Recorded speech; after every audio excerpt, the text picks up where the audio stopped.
Stéphane Marchand, je le disais, vous êtes journaliste, notamment scientifique, vous êtes même ingénieur polytechnicien.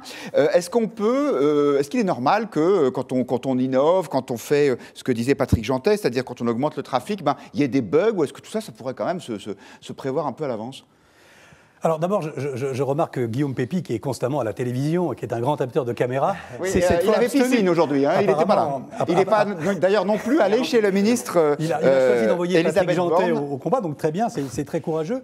Deuxièmement, lorsqu'il y a des innovations et des changements techniques, évidemment, il y a des erreurs de commises, évidemment, il y a des bugs. Tout à fait, il a tout à fait raison, c'est vrai, il n'y a pas de problème. La seule chose que je conteste dans ce qu'il a dit, c'est quand il dit « il faut toujours plus de TGV ». Eh bien non, il faut à un moment donné arrêter d'avoir une politique qui consiste à avoir toujours plus de TGV. Il faut arrêter ça. Il y a plein de moyens alternatifs de transport.